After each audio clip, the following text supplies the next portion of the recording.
day-to-day of it. I didn't get too close to anybody. I came home and actually traveled in uniform back. I processed out at Fort Dix, and then flew to Chicago, and had a terrible series of experiences while I was traveling, because there was a great deal of anti-war sentiment, and I had people say really nasty things to me, and lots of other soldiers did too. As I got home and became a civilian, and really did not talk about the war at all. I think my lasting impression was not so much of the horror of war, it was the waste of war. Inside New Orleans Sports with Eric Asher is underwritten by... At Villeries Florist, we deliver the magic of flowers 7 days a week to the North Shore and South Shore in the New Orleans area. Whether it's for birthday parties, baby celebrations, Villeries provides colorful floral displays for all. With a store full of fresh-cut flowers, exotic tropical flowers, orchids, roses, and even fruit baskets, our goal is to make your vision a reality. Villeries Florist, proudly serving Louisiana since 1969.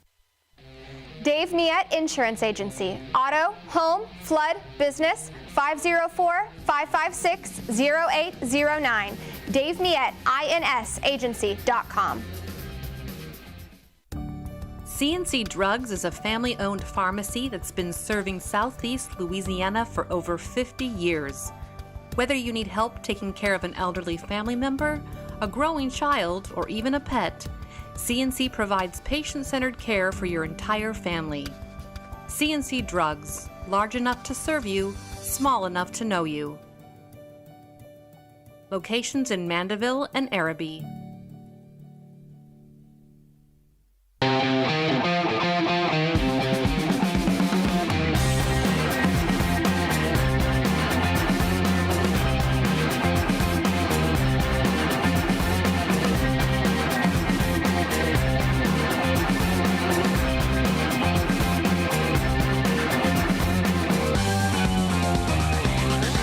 Afternoon and welcome to another edition of Inside New Orleans. I'm your host Eric Asher, and of course we'll be taking a little bit of a different slant on today's program as we take a look over the next few weeks at some of the movers and shakers in sports here in New Orleans and across the state. Some great reporters, some folks that have been involved in sports, both again in management and on the field.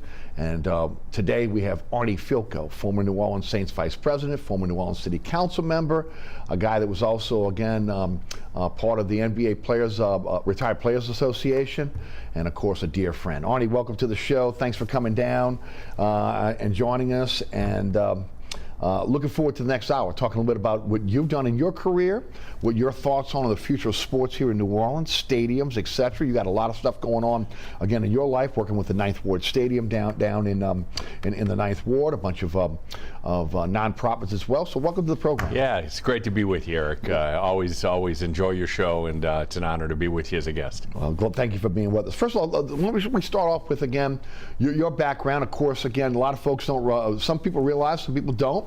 Again, a Wisconsin native. Came to New Orleans again through working with Mr. Benson with the Saints. But again, before that, you were involved in sports. But tell us a little bit about, again, your what it was like growing up in Appleton, Wisconsin. Yeah, wow. Great growing up in Appleton, Wisconsin, one of the great cities in America, and had a wonderful time there, and went on to Northwestern University and then the University of Wisconsin Law School, practiced law for almost 10 years. And throughout the entire process, I knew I wanted to be somehow involved in the sports field. Right. And I was able to fortunately start a career originally in college sports, kind of as a volunteer for a couple of years. And then my first job was in professional basketball with the farm system of the NBA. Yeah. So, and then from there, 30 years later to today, I've enjoyed a really wonderful career, and very proud of some of the things that we've been able to accomplish. Yeah, and a lot of things you've accomplished in your career. sports. What drew you to sports? Again, of course, we're dear friends. I know you, but again, for folks that out there that really don't know Arnie Filko, again, attorney. You can go one way, you go corporate, you go in a lot of different ways, make a lot of money, right? Okay, you chose sports. Why? Well, I love sports. You know, it was my driving force when I was a kid. Okay. You know, I started in basketball, tennis, baseball, whatever was around that season. Basketball was probably my greatest love, and played high school basketball for really a legendary coach in Wisconsin, and he taught us about life and values as well as the X's and O's of basketball. But you know, I just knew from the very beginning. In fact, one reason I went to Northwestern is I was hoping to walk on, and what I found out is that they eliminated that right when I got there. So that ended, but you know, it whetted my appetite for being involved on the business side of sports. Right. And law school was back then really was the way to get into the sports industry. That's where commissioners have their backgrounds and things like that. And I knew from the beginning through the educational process that I would eventually get there. But it's a hard industry to break into. Yeah. You know, I started literally in a room with a owner of a minor league baseball team saying, here's the yellow pages. Right. You know, you're now in sports. Go sell some outfield fence signs. Yes. And a lot of people get their start that way. And of course, I was able to elevate from that, you know, throughout the career. Your influences growing up in Wisconsin, obviously a Green Bay Packer fan, Milwaukee Buck fan, back then again, Packers, Bucks, again, fantastic franchises. But your influences, you talked about your coach, again, coming up in high school, but some other influences, whether it be, again, athletes, etc. Yeah, well, it starts with my dad. Right. He was my hero, and in so many ways, I think he lived vicariously through my career because he loved sports. He was a great basketball player at the same high school in Appleton that I was. Went on, didn't really have a career collegially, but you know, had a little bit of opportunity at the University of Wisconsin to continue his basketball career. And you know, for every stop that I had, whether it was with the NBA, whether it was with the Saints, you know, my dad was always there, and so proud of what I was able to accomplish, because I think he had a difficult life. I mean, he worked very hard in the produce business and was up at 5 a.m. every day, and to be able to see his son in many ways kind of live his dream as well is something that meant a lot to me. So I start with that, but I had so many people along the way, people that gave me opportunities, that said, you know, here's a job for you. You know, had it not been for those people, I would not have been able to have a career in sports. I'm always indebted to the, you know, people like Jerry Apollo. Probably people don't know who that is, but he was a Division I commissioner, football coach at Northern Illinois University, who gave me really that first shot in the sports field to be able to break in. And you know, Terdima Ussery, and who became president of Nike and the head of the CBA. And again, these are folks that I will always remember, and I try to live by that. That when people call me and talk about it, you know, I try to give them the time that they want, and to try to help them as much as they can, because I was helped. So Now, we all, again, everybody gets a helping hand in whatever business you're in, but especially again in the sports business, especially again on the business side where it's very difficult to be able to kind of get in, right? It's very hard. I can't tell you, and you know, in the 80s when I wanted to break into the field and I was a lawyer and such, I mean, my wife Susan must have typed out with me, because we were typing at that point. Yeah. I mean, hundreds of letters and resumes, and you know, 99% of them either were no or you never heard from them. But it only took that one.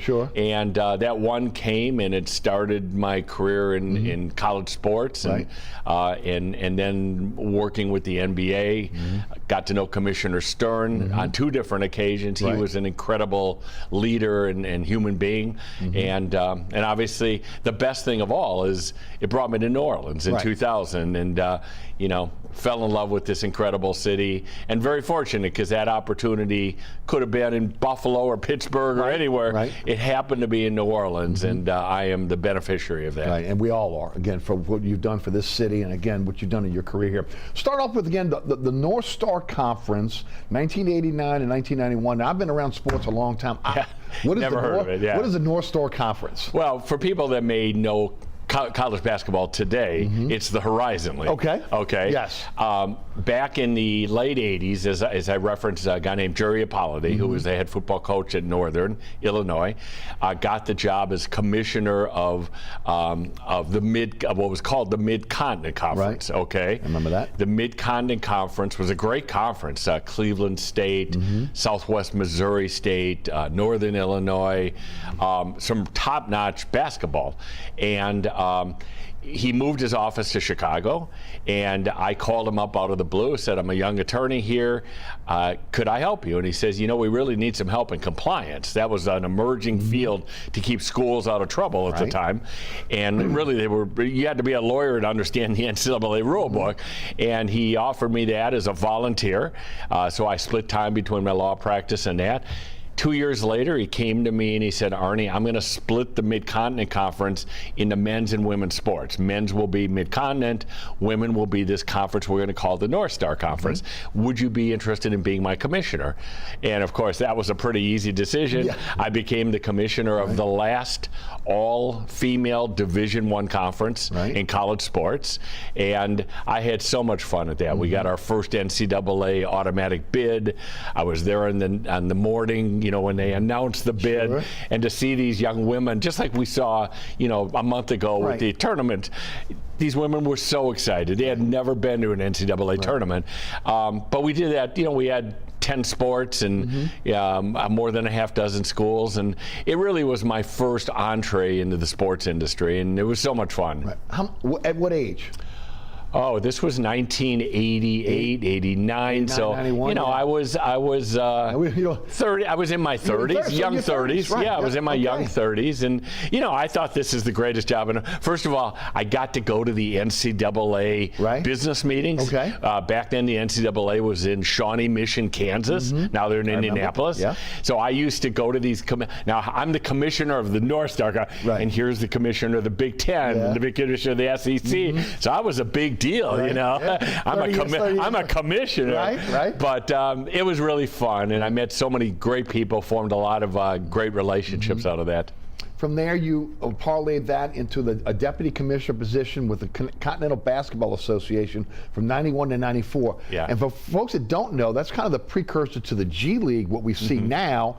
Again, the CBA, some really great players, again, that started the CBA, that went on to, again, have a career in the NBA. Talk about that experience. It was a tremendous experience. You know, the CBA, unfortunately, the commissioner of that league had died in a plane crash.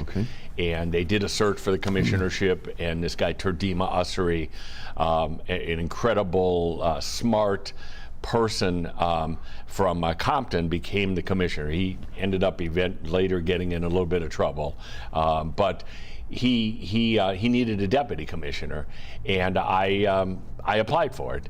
And one day I get a call from an attorney out of Los Angeles by the name of Russ Sauer, and he goes, Artie, I heard you applied for the CBA. I'm the general counsel, outside counsel for the league, and you remember me? And of course I said, yes. He and I were teammates at Northwestern University on the tennis team together. And so he put in a good word with the commissioner, and a week later I was offered the position, and we moved to Denver. That was where the headquarters were? That's where the headquarters were. A guy named Carl Spear, who was a big name formerly in the NBA, had been involved in the CBA. CBA, by the way, as you're saying, it was the official development league of the NBA before G League and D League and all of these others. And you know, I would say at least half, maybe 2/3 of the CBA players eventually made it to the NBA. Every referee came through the CBA. So we were their experimental league in many ways. But we had this incredible office in Denver with all of these young people that I look back now, we talk to each other. One is the VP of marketing for the Sixers. Another is the CEO of USA Basketball. Everybody started, and we were all young and hungry, and we had a ball. I mean, it was a lot of fun. It was a league, probably 15 teams. Some really great names. Phil Jackson, obviously, before the Bulls. Yes. You know, was CBA. Flip Saunders, who was the coach of the Timberwolves. Right. CBA. I mean, so many people. Eric Musselman just got the job as head coach at USC. Right. Eric and his dad Bill were coaches in the CBA when I was there. So it was a great learning experience. One of my jobs was to do the negotiation for CBA players to go abroad. Okay. And it would every day I would play internationally. Play international. Right. They could not go play in a league anywhere in the world without us releasing them. Okay. So they had to come through me to be able to get that release, and of course we negotiated an exit fee for each one. That was a lot of fun. Right. I mean, I traveled a little bit with that job. I got to know some of the international agents, and it was again a great development job. You know, as I moved up in my career. You remember some of the cities that had franchises back then? Sure. You know, we almost had a team actually, I think there was a team at one point in Shreveport, perhaps. I mean, over the years, unfortunately, the CBA went through 60 cities. I mean, there was a lot of movement and transition and things. But I mean, La Crosse, Wisconsin, where the Saints trained for many years, had a longtime CBA team. Rapid City, South Dakota. I remember that, yeah. Sioux Falls, South Dakota. Right. I mean, just, you know, these were great places. I will tell you one of the best stories I have with the CBA is this was when ESPN2 was starting. Yeah. So there were a couple things that I tried to do. One is I got a betting line on the CBA in Vegas. I went out and negotiated that deal with a guy named Roxy Roxborough. And believe it, and a wise guy. But he was the line maker for really every sport. Yes. And he said, I'd love to do the CBA. And they put a CBA lineup at night, and our owners loved it. You know, seeing a big, you know, their team on the big board in Vegas. But the best deal that we did is ESPN2 was starting, and I went out to Bristol, Connecticut. We negotiated a game of the month, and they said, you know, the only thing is we want ESPN2 to be different than ESPN1. We want broadcasters a little bit more colorful and crazy, want them to wear Hawaiian shirts. So I called Bill Walton, who was not yet in the broadcasting business, and I said, Mr. Walton, would you be interested in broadcasting? And he goes, I'd love to do that. Something I've always wanted to do. And he announced our first game. Really? Of course, our team folded in Bakersfield, California, 48 hours before the first national game. Oh, my gosh. And the commissioner calls me up and says, Arnie, you need to get on a plane very quickly. We're going to pay the players because we got to play this game because it's on national TV. And you got to go with Bill Walton. He's already out there. And I did that, and we spent the Christmas break in Bakersfield, California. And the first CBA game of the month on ESPN2 was played. Wow, and Bill Walton went on to an incredible career. Yeah, Obviously an incredible career in basketball, but again as an announcer as well. Absolutely. And he, you know what, his style announcing today, he does a lot of Pac-12, or formerly Pac-12, whatever they're called. Yes. There's no Pac-12 anymore, but the way he broadcasts now is a lot like he did 30 years ago on the CBA broadcast. That's amazing. Of course, you mentioned Phil Jackson, his start again with the CBA. Yes, with the Albany Patriots. Yes. And of course, he goes on to be one of the greatest coaches in the history of the NBA, if not the greatest. And then again, got into minor league baseball, the Southern League, and of course that was '94 to 2000. You were the president of the Southern League. Talk a little bit about that experience, and again, we're going to get back to that a little bit later on in the program when we talk about minor league baseball. Okay. But again, obviously that is a historic league here when it comes to minor league baseball. Talk a bit about that experience. Yeah. Well, one commonality is of my career is I have been very fortunate to be in the right place at the right time. And a lot of people back in the early 90s that owned in like basketball, owned in the CBA, also owned in minor league baseball. Okay. And they came to me, several of the owners came to me that were part of the CBA and said, you know, we have an opening for a new president of the Southern League, by minor league baseball. And I had always been a baseball fan, loved baseball, huge fan. And it was an immediate, this is of great interest. And I went out and interviewed at the 1993 winter meetings and was fortunate enough to be offered the position. And that started my career. And, you know, again, people in New Orleans will remember the Southern League. Used to be called the Southern Association back 50, 60 years ago, but we had a team here, the Pelicans, right? Okay, that played right on Carrollton Avenue, the old right Pelican by Stadium. the I-10, Right, yeah, the old Fontainebleau Hotel, exactly, and it was again a phenomenal 6 years. I had so much fun in that job. The first thing that happened at those same winter meetings that I got hired, there was a little-known basketball player out of Chicago that decided that he wanted to try baseball. Yeah, I wonder who that guy was. I wonder who he was. Yeah. Well, Michael Jordan. His air, yes. His Majesty became a Southern League baseball player in my first year. Birmingham Barons. Right. Under the manager was Terry Francona. Yes, who right. went on to the Cleveland Indians, and a wonderful guy. And I'm wondering, one of my this is pretty good. My first year, national television, every game sold out. Jordan hit a curve. I think some baseball people know that the first 30 days of the Southern League season, Jordan actually led the Southern League at hitting, but because they were throwing fastballs and seeing if he had the bat speed to catch up to 90, 95 miles an hour fastballs. Well, he did. Yeah. His wrists were incredible.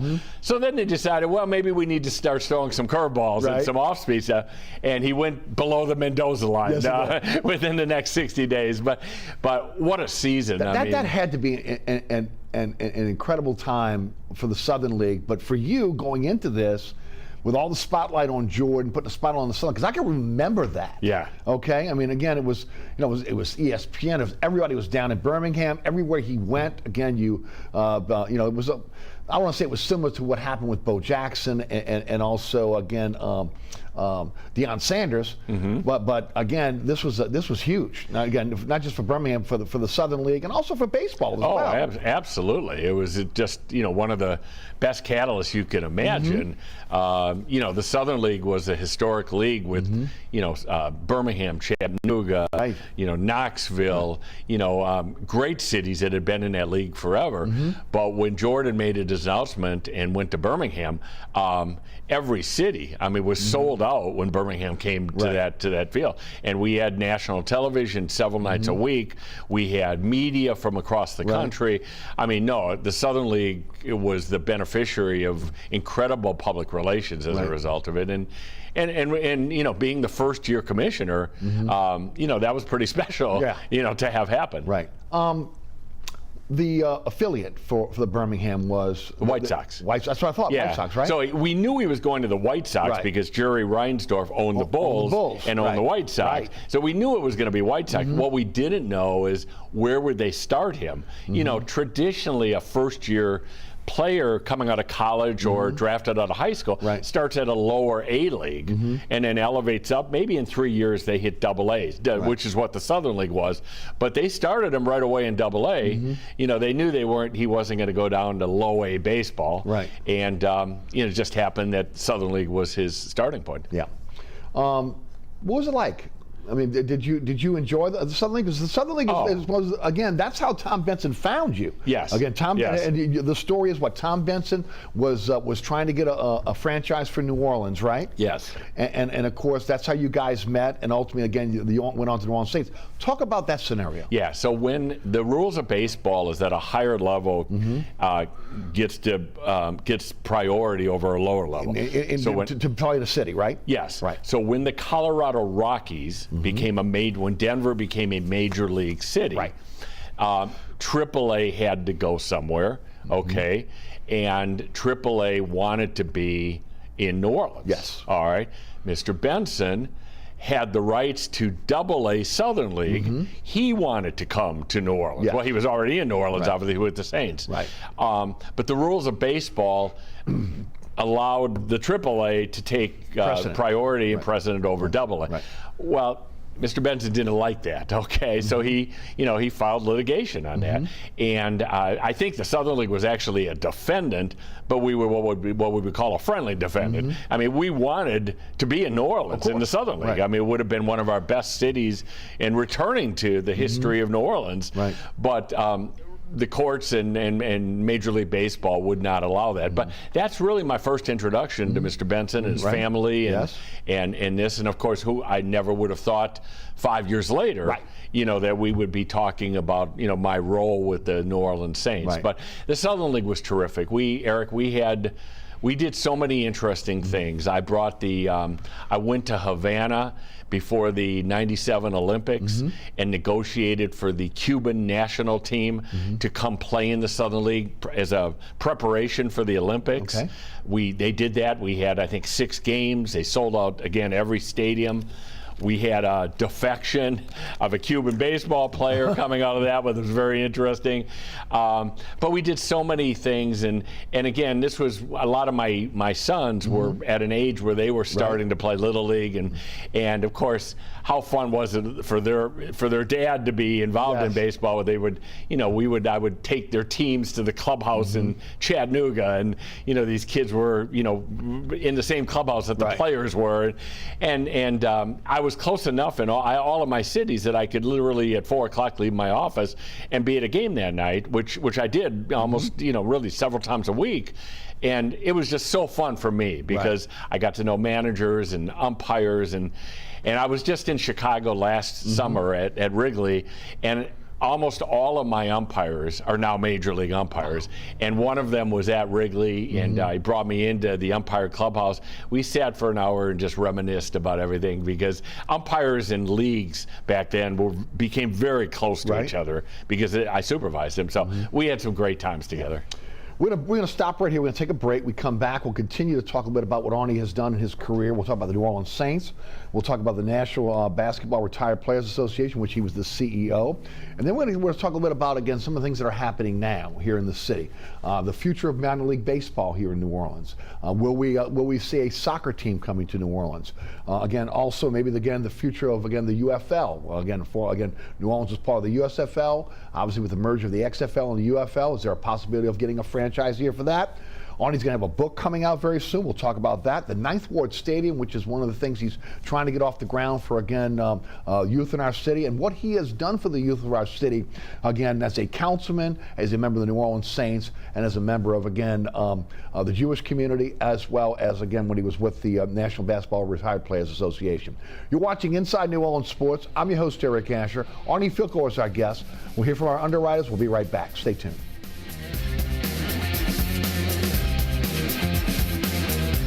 Located at 3701 Iberville Street in Mid-City is Katie's Restaurant and Bar. Open 7 days a week, Katie's offers daily specials for lunch, dinner, and Sunday brunch. Serving New Orleans cuisine such as fried shrimp platters, grilled redfish, and a fully stocked bar.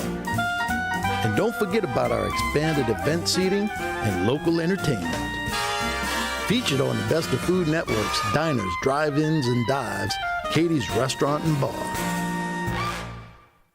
Burkhart's Air Conditioning, Heating, and Refrigeration has been family-owned and operated since 1989. Burkhart has energy-efficient solutions and offers brands such as Mitsubishi ductless AC units and Amana, the only manufacturer with a lifetime unit replacement warranty. Burkhart's offers maintenance bundle packages that include servicing your AC, generator, and tankless water heater. For more information on the services Burkhart's provides, visit acpromise.com. Burkhart's Air Conditioning, Heating, and Refrigeration, providing comfort for life. Welcome back to Inside New Orleans Sports. I'm your host, Eric Asher. Arnie Filko is our guest. All right, let's jump into it, Arnie. Again, you went from the Southern League. You met Mr. Benson.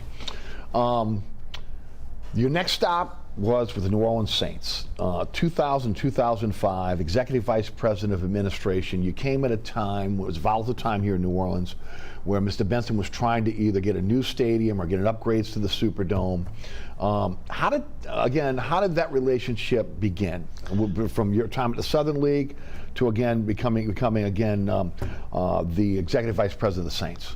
Eric, I had followed the Saints season. The '99 season was one to probably forget. Yes. Okay, it was Coach Ditka's last year, and on that, on that Monday after the season, when a lot of people get fired in the NFL, they ended up, terminating a lot of people. And I wrote a letter to him, and I said, you may or may not remember me from some years ago with the Southern League, but if you were considering splitting up the Saints organization into a football side and a business side, I would love to run your business side. And not really expecting anything. And lo and behold, 24 hours later, I get a call from his attorney, Stanley Rosenberg, from San Antonio. And Stanley says, could you come and get to San Antonio the next day? I'd like to talk to you. Got in my car, hopped from Atlanta to San Antonio, interviewed with Stanley. He called me the next day, said, just kind of hang in there. We're not sure what we're going to do. And of course, at that point, I was pretty excited, about the opportunity to be with the Saints in the NFL. And I waited and waited. It took about 5 days. And finally, on a Sunday night in January, I get a call from Stanley. He says, if the job was offered to you, would you take it? And I said, yes. I didn't know much. I didn't know what to pay. You didn't know what to pay any money. It was like, yes. And Stanley says, well, then hang by your phone, because in the next 5 minutes you're going to get a call from Tom Benson. And Mr. Benson called me and offered me the opportunity to come to New Orleans and be, at the time, the director of administration. Eventually I became executive vice president. And it changed my life forever. And I mean, in every way humanly possible. But I will tell you a really quick story. We're at a pizza place on that Sunday night. Of course, my wife Susan knew about this, so she was, she was on pins and needles as well. After I got the call from Mr. Benson, I went back to the table and I was telling our kids what just transpired. And my youngest son, at the time, I said, I'm so excited. I'm going to get to the NFL. The incredible job has just been offered to me. And he starts crying, and I said, why are you crying? He says, I don't want to move. I don't want to move. And then finally he says, all right, where are we moving? And I said, we're moving to New Orleans, Louisiana. It's the New Orleans Saints. And my youngest son, only he could say this, but the Saints stink. And that was our first move to New Orleans. And really, honestly, again, you fell in love with the city. You, your wife, again, you've made this your home. You've had an opportunity to move elsewhere. You've moved for a while. You've come back. Talk about those first few years with the Saints, because look, this was a volatile time in New Orleans during that time. Mr. Benson was threatening to move the team. Again, there was a lot of talk about the possibility of, again, what was going to happen with the future of the Superdome. The state came up, and this was your doing with a contract that was kind of unprecedented. 10 years, $186 million of cash that was being, again, a check that was being written from the state to the New Orleans Saints. This was a precursor to, again, what we've seen with the renovation and upgrades of the Superdome. Talk about that time. Yeah. Well, it was a difficult time. I mean, from a very positive standpoint, the 2000 season was incredible. Other than the Super Bowl year, I think it's really the greatest season in Saints history, because we made it to the playoffs, and people obviously will remember being in the Superdome against the Rams, and Hakeem drops the ball, a famous call. Of course. And we won our first playoff game in Saints history, and so it was a wonderful year. And from a business side, I had been charged with two things: sell the dome out, number one, and get us to a new stadium. That's what I was told when I got hired. And so I set about doing that. And we had, thanks to the Saints fans, we had incredible attendance. 36 sellouts. 36 sellouts. And folks, I didn't interrupt, but for those of you that were not around during that time, it was difficult. Arnie went to businesses. It seemed like every Friday, everyone was on pins and needles to see if the game would be sold out, because during that time there was a blackout. If the team had not sold out, you couldn't be on TV. And a lot of shut-ins, a lot of people who couldn't afford tickets couldn't see the Saints. And again, you worked out relationships with business owners, again, here in the city. And again, 36 consecutive sellouts. Yes. I'm very proud of that. I mean, that, given where we were. I mean, when I walked in, 30,000 season tickets. We had 35,000 season tickets on my first day. And we eventually built that up into mid-50s. And again, I mean, through through the help of a lot of businesses, a lot of great leaders, Yes. we were able to sell out the Dome. We were able to really incredibly enhance our other revenue, our sponsorships, our suite sales, things like that. I think the biggest change we had is that before I got, and maybe this is where my minor league background really helped, before we got there, it was like, we're the NFL, fans will come to us. Well, that wasn't working. I mean, if you win every year, that'll work. Right. But if you don't win every year, you have 35,000 season tickets. So the philosophy changed, and all of the people I brought in, I made sure that they shared this philosophy. We need to earn the support of our fans, and we did that in so many ways. We did a lot of regional efforts. We opened ticket offices all across the South. Right. A lot of and minor league baseball offices, like the Mobile Bay Bears, opened a season ticket office in Mobile. We went to Central America because we were going to be Central America's team. We got females involved. We did clinics. Right.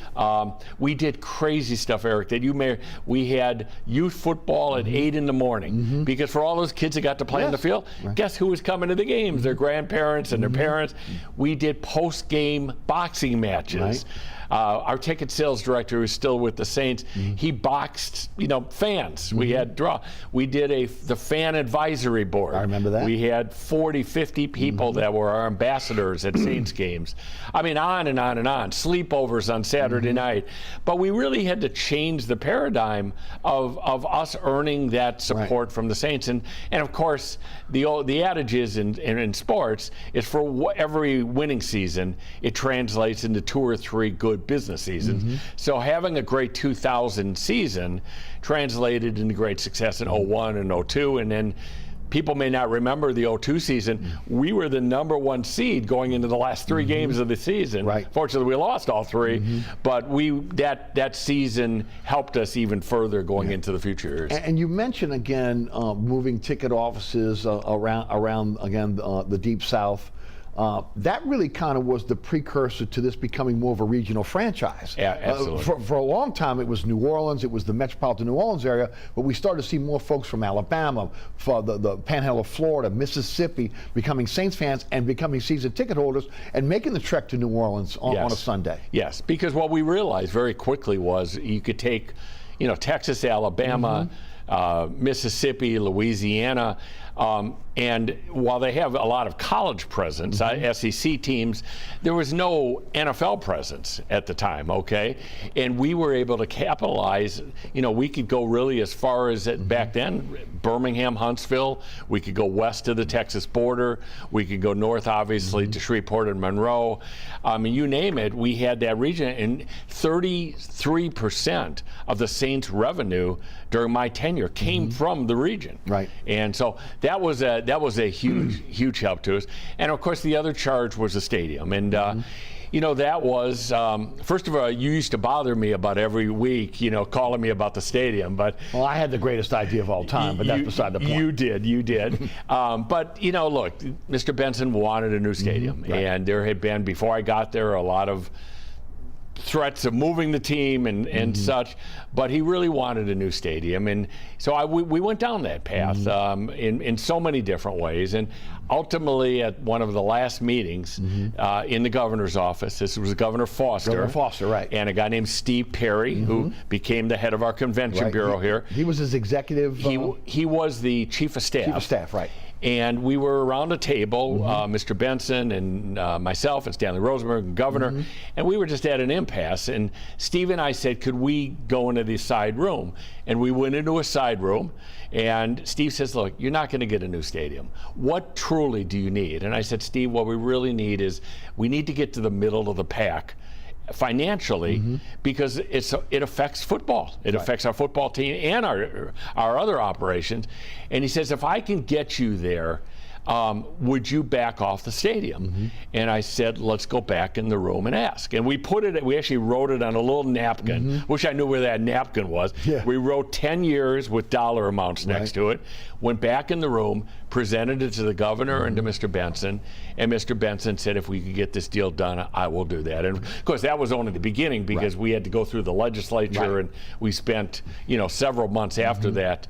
But eventually that deal was approved, Right. and it became, as you just said, it became the beginning of what has been a series of new deals that will keep the Saints here forever now. And again, look, it was 10 years, $186 million. Again, the state was having problems before Katrina, paying it. The $15 million in the hole on that. The hotel motel tax, which was supposed to finance that money, was short.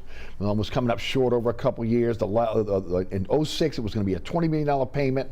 $23.5 million payment in 08, and again, those in the legislature were pushing back on it. We weren't getting the hotel motel tax where it was. And again, look, Arnie, your reputation was all over the place. I can remember, again, folks, when you came in, didn't really know a lot about Arnie Filko. Yeah. Then Arnie Filko became one of the most hated people in New Orleans. Everybody thought Arnie Filko was trying to move the Saints either again to out west, or again maybe to Mississippi. When in essence, what you were trying to do was keep the team here, right? That was your focus all along, was to keep the team here. Yeah, there's no doubt about that, Eric. I mean, there was some of the talk was leveraging, right? Some of it was real. There were cities, that the club talked to that truly wanted an NFL team, and I think could have got an NFL team. That would have been devastating, and I knew it from the moment I moved here. I knew it because I had grown up in Green Bay, Wisconsin, and there's no more closer parallel that I can make to the Packers in Wisconsin and the Saints in the Gulf South. And so we, look, through all of this talk, and Los Angeles was a big threat at that time, if you remember. Right, because there was no team. There was no team, and everybody was talking LA. Every team was talking LA. Right. I mean, we took a trip to LA. I remember we looked at a site in Long Beach, California. So that was serious. And, my hope was we would get a deal where this team would be right here. Right. And fortunately, that's exactly what happened. And, that deal, after Katrina was renegotiated because the world had changed, obviously, for that deal to be. But that was the precursor to, again, what we've seen now. To the future deal. Right. The multiple deals that, again, have kept that building here and relevant because of all the renovations.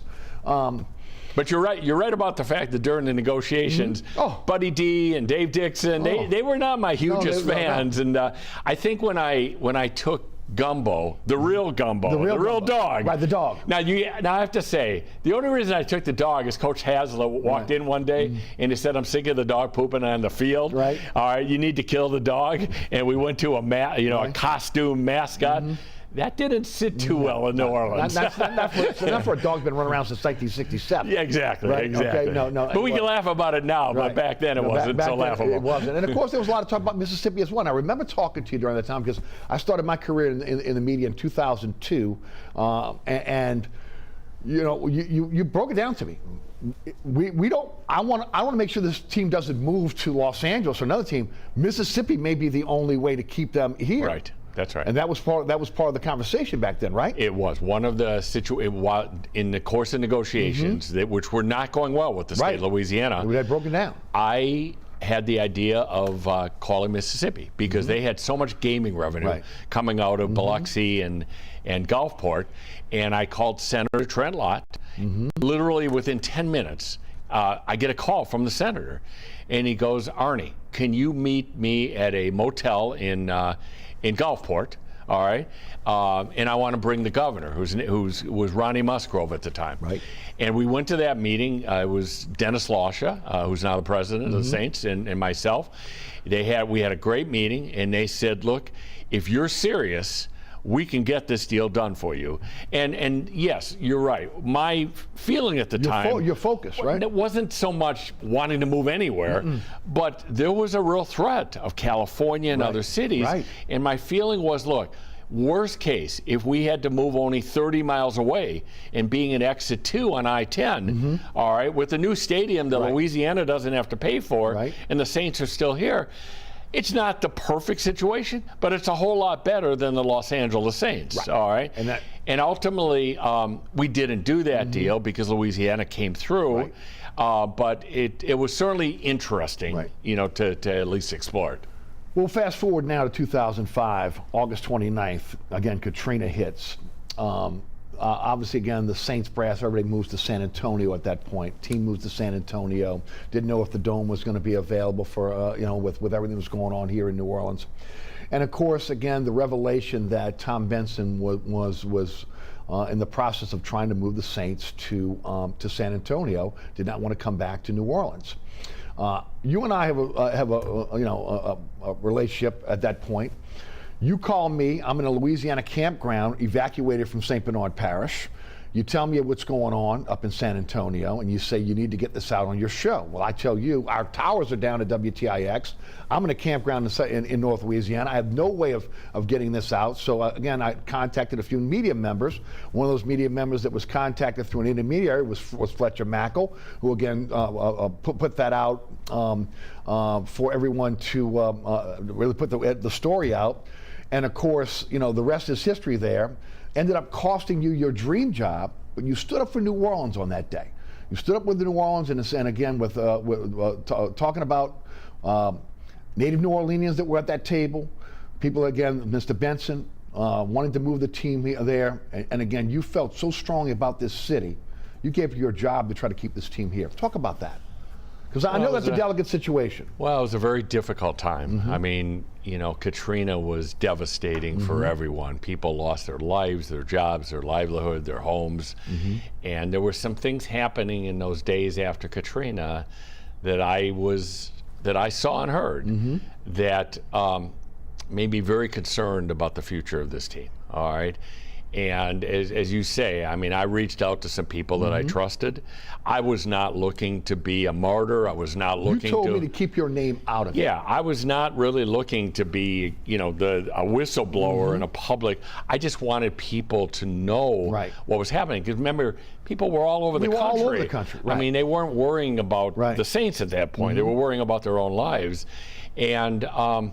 it so happened that on Labor Day weekend, that story broke. It was attributed to me.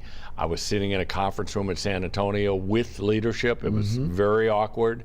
But as I look back today, Eric, and again, I'm sure there are some people that will say, well, he overreacted. It was not going to happen. But I would say read some of the stuff. Read Jeff Duncan's book. Read about the mayor of San Antonio. Read about some of the other efforts. It was real. It was pretty real. And fortunately, I may have lost, my position, but fortunately, 3 months later, through the help of the commissioner, it was made pretty clear that the Saints were not going to go anywhere. They were going to be here, and the Dome would be rebuilt. And I think the Saints, will never leave now. I think the Saints will forever be here, but it hurt. I mean, I can't tell you that. As a person, you were devastated. Your family was devastated. You did the right thing, and again, it cost you your dream job.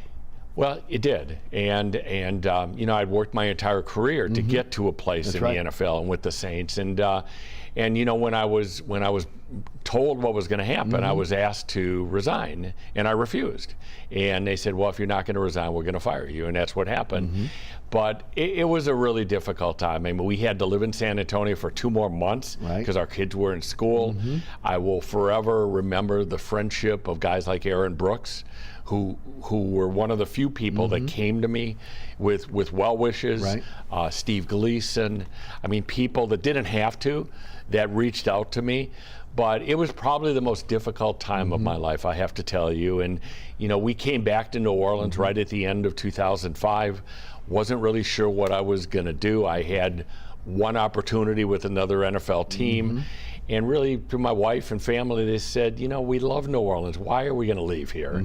And that's what led to... In total devastation, they still love New Orleans. They did. I mean, we really did. I have to say this. We fell in love with the city and from the moment we moved here. I mean, every aspect of this, and the culture, the people, everything that makes New Orleans so incredible. And we really said to each other, after all this that just happened, why would we leave the city? And that really is what created the impetus to run for office and city council. For city council. Never been in later. Politics before. Okay, but just wanted to help. Wanted to be part of the rebirth of this city. It was, and I listened. I had, listened. I had heard Mayor Nagin with his Chocolate City remarks. Right. I had seen the city devastated, and I said, I would like to be part of that rebuilding. And Eric, for all of the career that I had in sports, and I say this to people, the most gratifying part of my career was the 6 years in the city council. It was at a time where people were trying to get back on their feet. Yes. It was a rebuilding of a community. The citizenry was so involved. Yes, it was incredible. And I will forever remember that. I mean, it was really a great 6 years of my life. Service. When I think of Arnie Fielkow, I think of service. I think of giving back, and not just you. I mean, this is something your entire family is involved in. Sue, your 3 boys, your 2 girls, and it continues today. Of course, you went on to become the national, after leaving the city council, the National Basketball Retired Players Association CEO. But I want to jump over that, okay, because we only got about 9 minutes left in the program, and I want to talk about some of the things that again, you've done. Wesley Barrow Stadium, the Major League Baseball Youth Academy. Talk about that. Yeah, that came about when I was on the city council. Right. Major League Baseball had a great program called RBI, Reviving Baseball in the Inner City. They were trying to bring young African Americans, Hispanic youth to the game of baseball. And they were opening up these facilities around the country. And I reached out along with some others, some great local people, Ron Maestri at UNO and others. And we got Major League Baseball to come here, and we said, open a facility here in New Orleans. And Wesley Barrow was the place. Right. This Mayor Nagin, to his credit, supported this project, and we got Major League Baseball. We became the first non-MLB city to have an academy and like totally this. revitalized that stadium, right? Right, and if people have not gone out to Gentilly and see it, you're missing it. It is incredible. It's the MLB Youth Academy. Yes. They're playing baseball, they're playing softball for girls. They have off-the-field programs in law and broadcasting. Right. It is incredible, in many ways, unknown asset in our community. And Eddie Davis, former Dodger player, runs it, and they do an incredible job. Right. It was part of what you've done. When you were on the city council, your focus was NORD. Talk about the changes there. Yeah, I saw NORD as a broken system, and in part, my kids grew up playing at Carrollton, and NORD teams would come over there, and in all candor, they did not have the same assets that the Carrollton kids had, economically. Right. From uniforms, equipment, whatever it may be, and I said, that's not right. I mean, it doesn't matter what part of New Orleans you're from. Kids should have the same equitable opportunities. Absolutely. And so one of the things that I led on the council was the reform of NORD. We looked at many cities. Baton Rouge was really the model city with their system called BREC. I got some great leaders with me: Rod West from Entergy, Roy Glapian, Bobby Guerin. We led this effort to transform the system, and eventually it had to go to public vote. 70% of the voters approved this. Right. And the idea was to make NORD more of a public-private partnership. Right, as opposed to simply a city entity. Right. And Eric, I have to tell you, I think NORD has some good things, I think there's really good people involved with it, great coaches involved with it. But I'm not sure the system has met some of the things we had hoped for. Again, Mayor Landrieu came in and changed a lot of things that you had put in place. Yeah. That maybe could have, again, if it would have stayed in place, would have really helped NORD move forward. You didn't stop there. You found again there was a stadium that was supposed to be built in the 9th Ward after Katrina. It didn't happen. Money was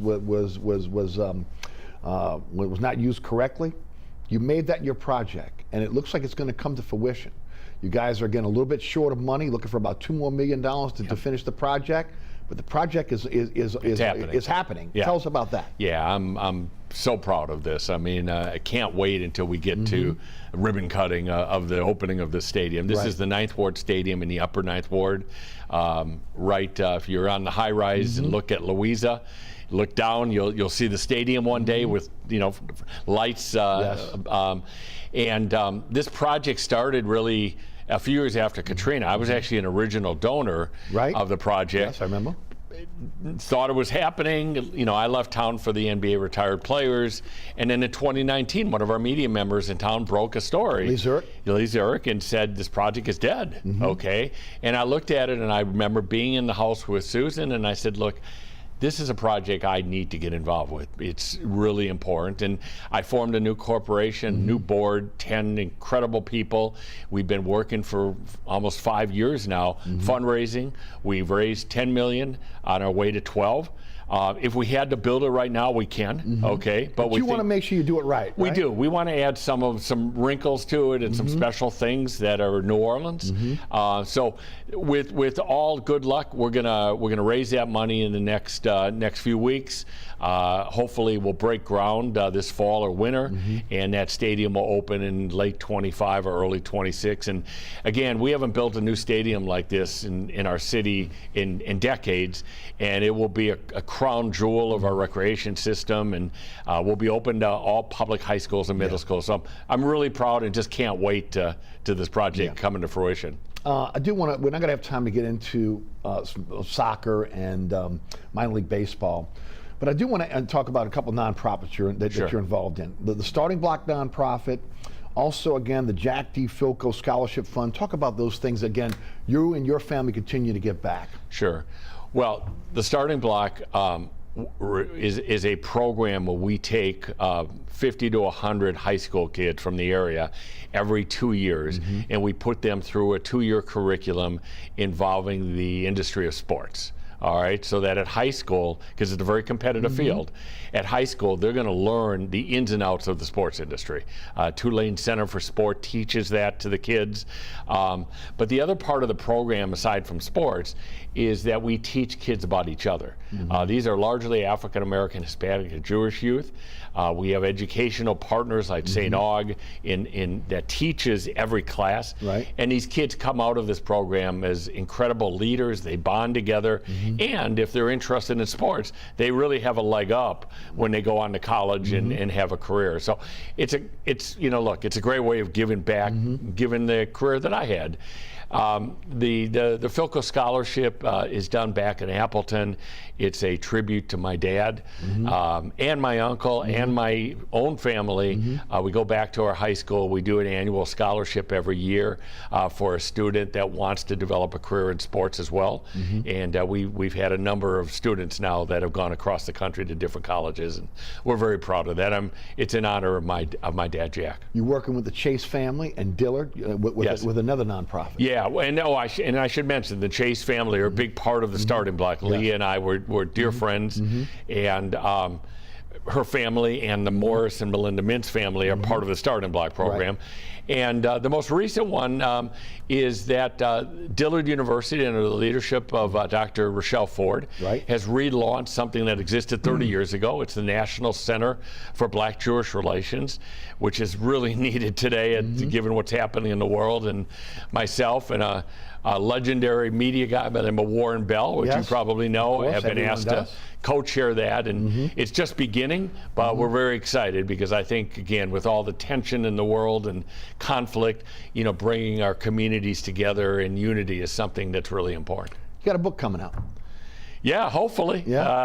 It's a book really, I think, centering on my love for New Orleans. I mean, that's really, it's going to talk about the career and the Saints and many other things, but it really is this Yankee that could have gone anywhere that happened to land in New Orleans, and now 24 years later tells about the love affair. This is the greatest city in the world, and while we have some blemishes, Eric, the people are unmatched, and the resiliency and the strength and the friendliness, and hopefully the book will bring that out. So somewhere in 2025, people can look for that, and hopefully it'll be published. Well, you and I are dear friends, one of my best friends, and New Orleans is a much better place with the Filcos here in New Orleans. And thank you for, again, what you've done for our city, what you continue to do for our city, what you've done for sports. And thank you again for being with us here on Inside New Orleans Sports. Eric, we're lucky to have you and Jan and your family. So thank you for giving me the opportunity. Thank you. Thanks again for joining us. Arnie Filko, again with us here on Inside New Orleans Sports. All right, thanks so much for tuning in. Remember, there's so many ways to catch our program now. There's a QR code on your screen that will take you to my website, ericasher.com, or the WLAE-TV YouTube channel. And of course, again, set your DVR on your favorite time slot and you'll never miss the program. You catch me on the radio, 106.1 The Ticket. That is, again, weekdays 4 to 6. You can listen on the iHeartRadio app, the TuneIn Radio app. Anchor Spotify is where you can find our podcast. And of course, as always, again, we want to thank our underwriters who make this show possible. Please support the underwriters who make this show, take the show on the airwaves. We appreciate your support of our sponsors. And of course, our friends here at WLAE-TV who produce our program. Ron Yeager, Jim Dotson, Logan Graffia, Jane Wright, Danielle Wick, Alex Chacon, and the best director on the planet, William Hill. For Arnie Filko, I'm Eric Asher. Thanks so much for tuning in. We'll see you next week for another edition of Inside New Orleans Sports.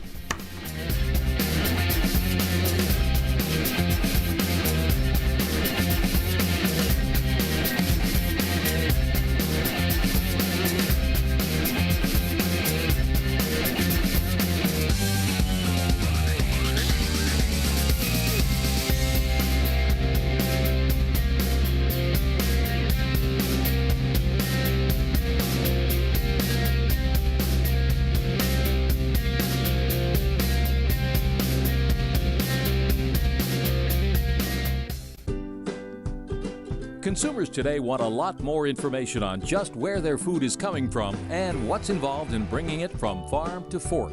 America's Heartland gives urban viewers an inside look at modern agriculture, your chance to meet the men and women on farms and ranches who play an essential role in delivering food, fuel, and fiber to our nation and the world.